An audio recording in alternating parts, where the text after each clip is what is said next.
Hey there, this is your pal Pally, and welcome back to Get a Raid. Beta for Warlords of Draenor is continuing on, and we get a look at the new Skyreach dungeon. It is a very linear 4-boss dungeon with some old familiar mechanics. In fact, a few bosses have throwbacks to the final tiers of Wrath of the Lich King. But anywho, let's dive in with the normal mode Skyreach dungeon. For testing purposes, the dungeon scaled players to level 97, so presumably that's the appropriate range they are shooting for. The first bit of trash teaches you some of the mechanics in the instance.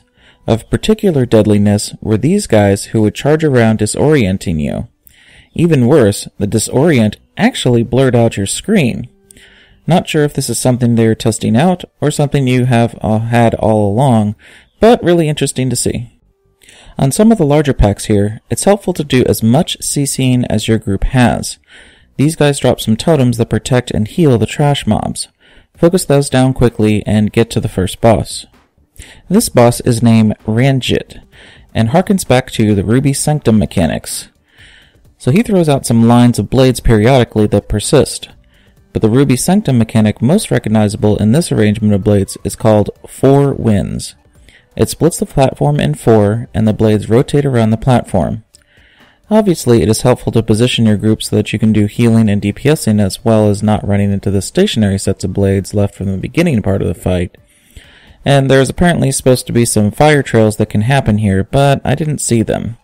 Basically, avoid getting cut and get this guy done quickly. This next set of trash is very, let's say, fun.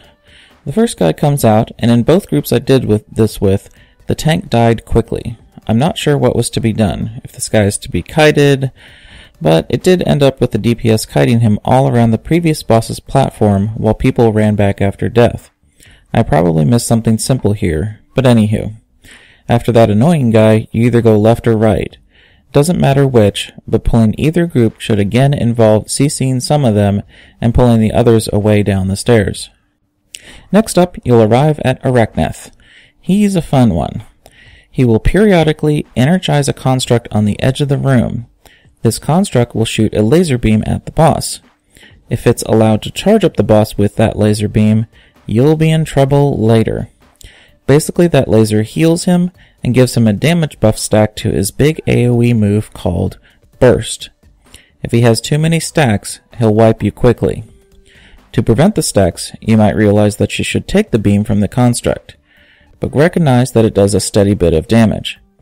You could have the tank turn the boss and soak it all the time, but even a DPSer could step in with a cooldown and take the heat. The boss will cycle through taking beams and exploding over and over until you put him down. As a quick note, the constructs that spawn are targetable, but have a great deal more health than you'd ever want to try and tackle.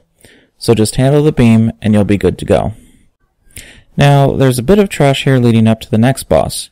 This platform is deceiving. There are some birds that fixate group members but aren't too deadly. Just don't pull all of them to save your healer some stress. Once you finish off this group back here, the next boss, Rukaran, spawns and aggros. He will basically stay on the side of the platform, and if no one is in range of him, he will scream over and over, killing your group quickly. So your tank is pretty much stuck here with the boss. The other mechanic here are the birds that spawn. They have a normal aggro table and can be killed, but you should probably just have a ranged DPS kite them. I found once 2 of them spawned, no more were created, so you just had someone like a hunter endlessly kite them around the platform. They are supposed to explode for big AoE if you kill them or allow them to reach their current target.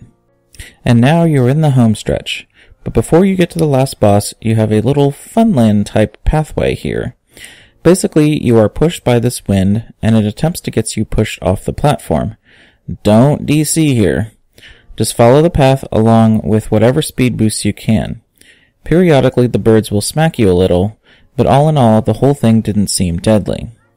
After that adventure, you get to the final trash packs. Again, pick right or left, it doesn't matter, but CC some of the trash in this pack. Then you'll get to a big construct with a lot of health. We sort of AoE'd him down, as it seems like he had 6 target frames. Not sure if that was the appropriate approach, but whatever, it got us to the last boss.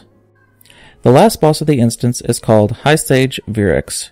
Remember those Lich King mechanics I was talking about earlier? Here's another one or two.